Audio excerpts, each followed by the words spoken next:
Olá, estamos com mais um episódio do Fertility Cast, hoje falando um pouco sobre a SBRA e a Rede Lara, conversando com duas pessoas que conhecem tanto uma profundamente quanto a outra profundamente. Eu gostaria de começar perguntando, Rede Lara, doutor Franco, quem é a Rede Lara? Para nós, para começarmos nossa conversa. Bom, atualmente, a Rede Latino-Americana é uma entidade científica, né, que credencia clínicas e certifica profissionais nível latino-americano. Faz projetos de ensino, né, com o objetivo de que os nossos registros tenham cada vez melhores resultados. Perfeito. Além de integração entre as instituições. Perfeitamente. Doutor Franco, lá do começo, como é que surgiu essa parceria entre SBRA e Rede Lara? Bom, vamos tentar voltar ao passado, né? Se a gente imaginar que a Rede Latino-Americana teve início numa reunião que ocorreu em Viña del Mar, no Chile, comandada pelo médico Fernando Zeger, que queria unir toda a latino-americana para que a gente pudesse relatar nossos resultados em reprodução assistida. Quantos filhos nasceram, nascidos vivos, quais os tipos de estimulação ovariana, etc, etc, etc. E em 1995, se distribuiu assim, ele era, vamos dizer assim, o diretor da Rede Latino-Americana. E em diferentes blocos, áreas de países, tinha seus representantes, como seriam diretores regionais. Então, por exemplo, o Brasil, pela sua dimensão e também por conta de que onde tinha muito centro, era uma região. Depois nós tínhamos uma região Argentina, Paraguai e Uruguai, e outras regiões, Colômbia, Venezuela, etc., juntas, Chile ficava ligado ao Equador, coisas desse tipo.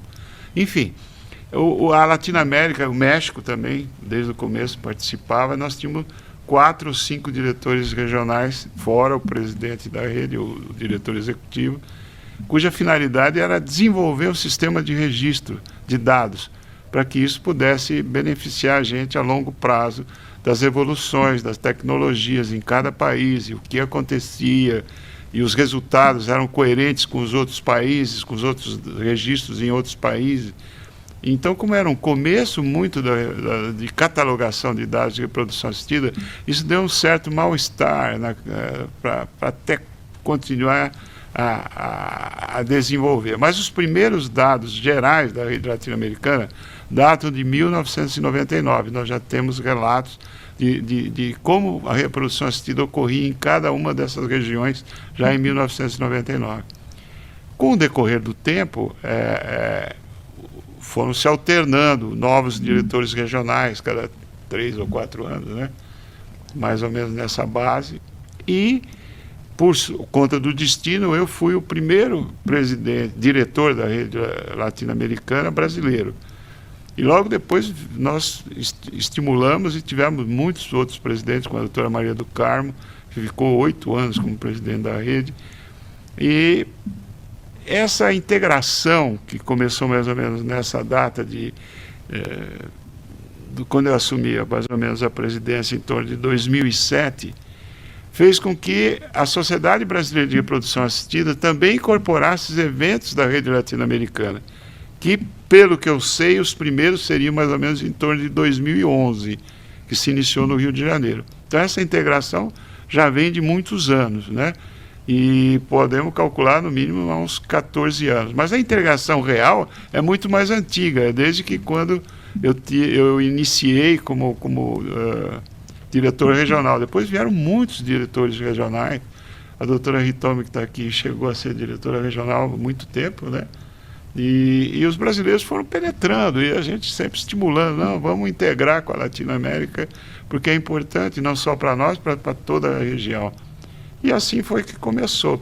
A minha visão foi de começo, meio, e hoje a rede participa, todos os brasileiros participam ativamente dessa integração. Perfeito, eu acho que depois o número de associados que tem no Brasil, mas o que é importante, eu acho que quando você tenha, então, juntando vários países, acaba tendo um número muito expressivo de dado, e isso vai dando muita credibilidade para o dado em si, ou seja, vai entendendo como que é a medicina reprodutiva na América Latina, para entender os dados dos Estados Unidos, que tem muito catalogação, a própria Europa, a Ásia está surgindo com essa demanda.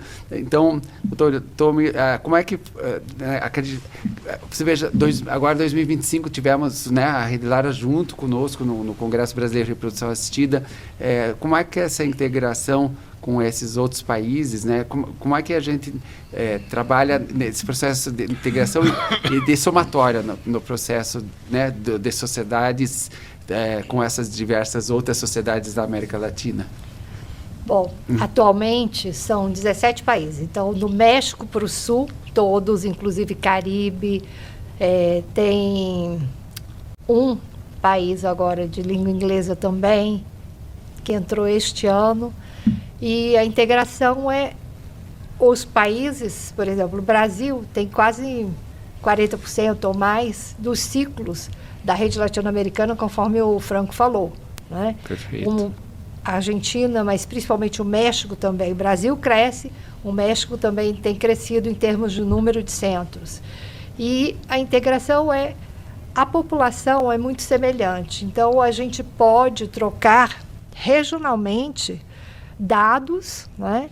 E também ajudar com intercâmbios de profissionais após os treinamentos, né, de reprodução assistida, da parte teórica, fazer com que o Franco também tenha uma participação muito ativa nessa integração, de treinar ou ter profissionais de outras regiões passando no centro do Brasil, ou a gente, né, nossos profissionais saindo e ficando pelo menos 2 semanas dentro de um serviço que é credenciado pela rede, além das atividades científicas, não só teóricas, mas também práticas, que nós fizemos várias. Ou seja, além da compilação de dados, tem essa parceria de troca de experiências em que você viabiliza com que profissionais vão um determinado tempo e você receba um determinado... Realmente você trocando literalmente vamos dizer, a possibilidade de troca, intercâmbio, eu diria assim, entre vários seres em diferentes países que tem eu diria assim, uma unidade regional nossa, a América Latina, ou seja, a gente tem dados que são mais nossos, doutor Franco, comparado, por exemplo, a população da Europa ou a população dos Estados Unidos, como é que a gente entende os dados? É bem interessante essa compreensão desse processo. O quão importante é termos nossos dados em relação a esses outros centros que têm muitos dados. Eu acho que serve de base para tomar algumas medidas, né? E de conhecimento. Só para você ter uma ideia hoje, um cálculo assim bem subjetivo, o Brasil hoje tem aproximadamente 150 mil crianças nascidas por técnicas de reprodução assistida, excluindo as clássicas, fertilização in vitro, ICSI, basicamente excluindo, não, incluindo. Esse equivale a uma cidade assim como de população como Cabo Frio, uma perto de casa, que é Araras, por exemplo, uma cidade de Araras, que tem aproximadamente essa população de 150 mil habitantes. Eu acho que é um número bem significativo, produto do trabalho dos brasileiros. Eu não sou capaz de dizer exatamente na Latinoamérica quantos tem, eu tenho ideia dessa estimativa a nível de Brasil. Mas a integração nossa também foi feita através de dos cursos que chama PEC Online, Programas de Educação Continuadas Online. Foi quando fui presidente, nossa estrutura achou por bem criar esse programa. E isso facilitou muito a integração, que exatamente a doutora Riton me falou. Foi um curso que tinha a parte teórica, e você, por exemplo, da Argentina podia fazer a parte teórica online, e tinha 2, 3 meses que você podia ir no outro centro qualquer da Latinoamérica e conviver durante 2 meses nesse lugar, grátis, né? Só pagava a despesa, porque a rede também não tinha muitas condições econômicas para subsidiar tudo isso. Mas esse foi um fato de integração muito importante, porque mesmo o nosso centro formou 2, 3, 4 biólogos. Se não formou, ajudou a formação dela por 2, 3 meses. Isso fez com que a integração de amizade entre as pessoas da Latinoamérica também aumentaram por causa disso. Porque com a rede, a gente se torna conhecendo as pessoas. Perfeito. Né? Isso é muito importante na convivência entre a medicina, de uma forma geral, sempre foi feita do diálogo entre os médicos, nas conferências, nos encontros. E a gente, se não tivesse a rede, a gente poderia ficar muito isolado, vivendo um mundo que não é o mundo real da Latinoamérica. E hoje nós vivemos um mundo assim bem...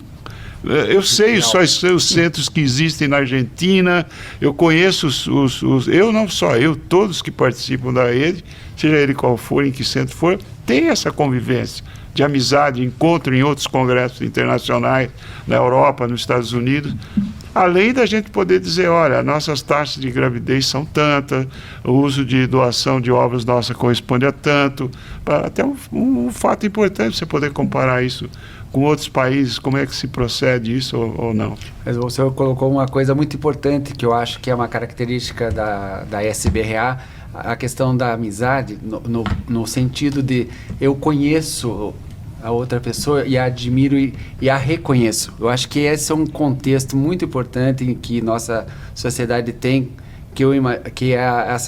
eu conheço, a partir de conhecer, eu me aproximo, e ao me aproximar eu me admiro, né? Então, eu confesso que estou frente a 2 pessoas que eu reconheço e admiro, né? Tanto o Dr. Franco quanto o Dr. Hitomi, porque além de por profissionalismo, essa questão de vínculo com a pessoa em si, e conhecendo a pessoa que eu tenho o privilégio de conhecer, eu admiro ainda mais. Então, eu queria... É muito bom ter vocês juntos, né, na sociedade, e agora, né, essa parceria com a Rede Lara, eu vejo que essa influência da sociedade acaba trazendo essa sociedade para junto da gente, mas com essa característica da ciência nos trazer essa confiança, e essa confiança nos cativar, porque a gente acaba sendo cativado por essa amizade, por essa confiança, entender que as dificuldades existem, quer dizer, temos problemas e como enfrentarmos juntos alguns problemas que surgem, e não é tão simples assim, às vezes, no dia a dia. Então, mas é muito bacana que vocês têm colocado essa impressão digital, talvez na Rede Lara, daquilo que a própria SBRA tem como característica. Eu lembro que uns anos atrás vocês me convidaram para dar uma palestra sobre a sociedade, o passado, como foi criada a sociedade. Lá pelas tantas, eu falei assim, pensei, vamos criar a árvore da vida. Então, vamos dizer assim, a árvore da vida da Sociedade Brasileira de Planocida, que você está presente, Álvaro, Hitomi também, foram todas as pessoas que contribuíram. E eu, vamos dizer assim, imitando o Saint-Exupéry, que diz que você é responsável por aquilo que você cativa, exatamente o que você falou, eu coloquei lá, você é responsável pela árvore que você plantou. E esses seriam aquelas pessoas que até hoje são responsáveis, como por exemplo o Emerson agora, eu acredito que seja um novo jardineiro, um novo Perfeito. Que ajudou a sociedade, a árvore a continuar crescendo e dando frutos.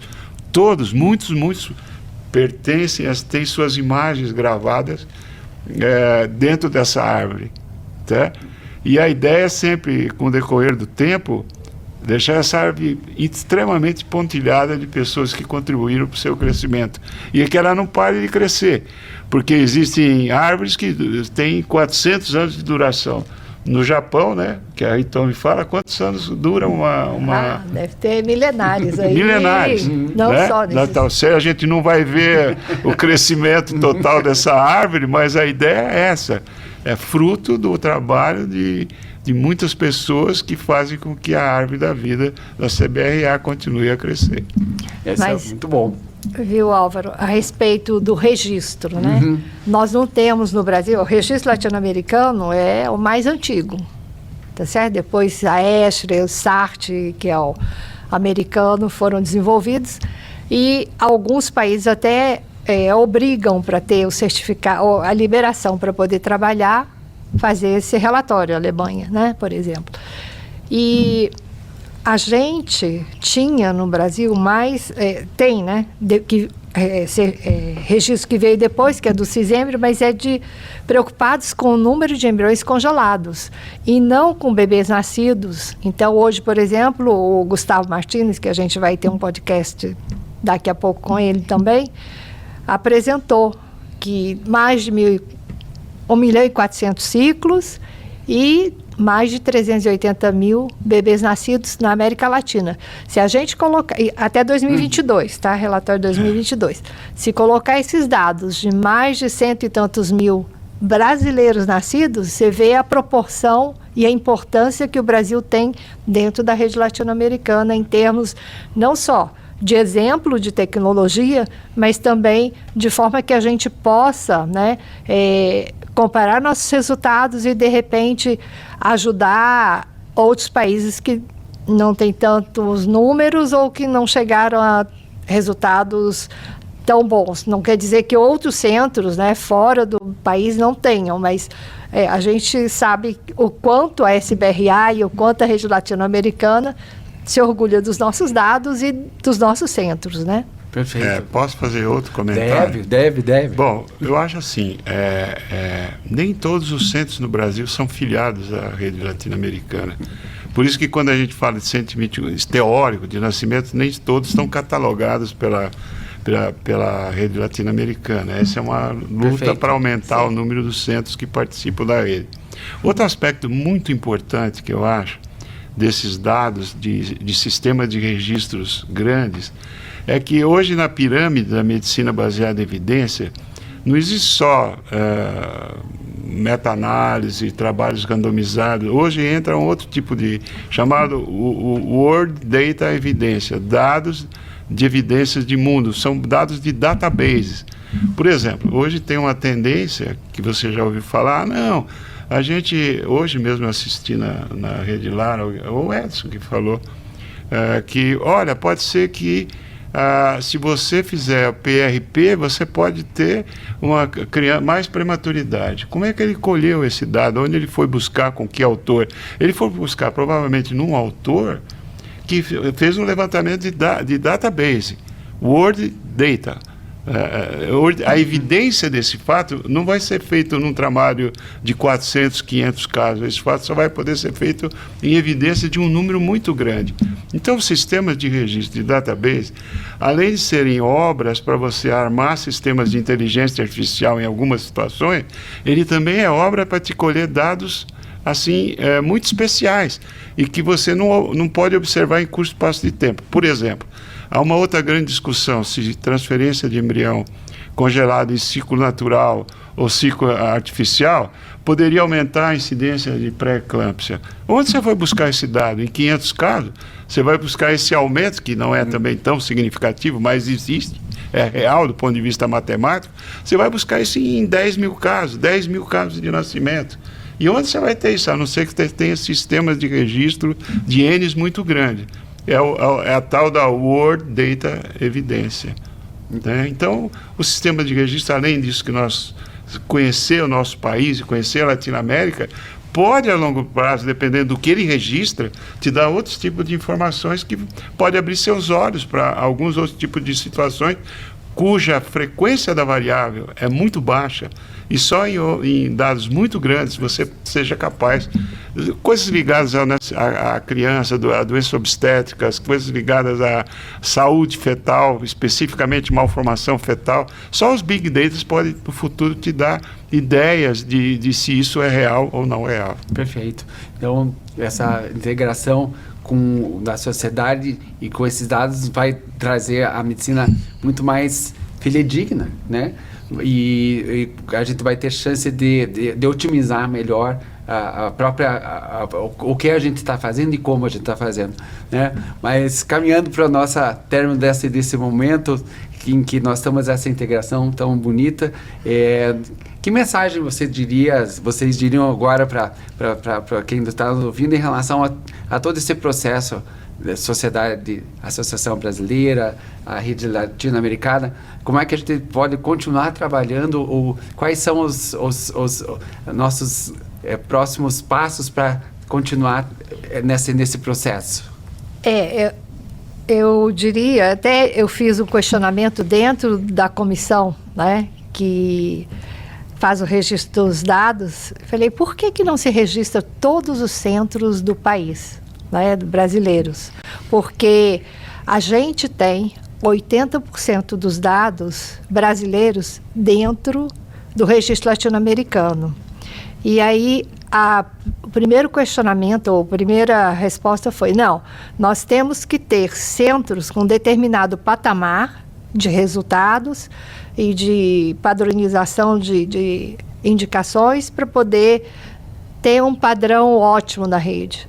Mas nos últimos anos, né, bem últimos mesmo, existe uma abertura para que aqueles centros ainda não credenciados sejam catalogados na rede e a rede ajude os centros brasileiros ou centros de toda a América Latina a terem esses perfis para que, então, tem selos de diferentes gradações para que as pessoas integrem também esse registro latino-americano e possa ser beneficiado com aquilo que o Franco falou. Cada centro entra no relatório do registro e vê como o seu centro está em relação ao total da rede, em relação à sua região, né? E pode pedir, de repente, uma visita da equipe da rede para poder ver onde o seu centro pode se adaptar para ter os melhores resultados. Então, acho que isso é um upgrade fantástico. Fantástico. Perfeito. Bom, queria agradecer muito, doutor Franco, doutora Itomi, por esse momento de revisão, reflexão. De reflexão.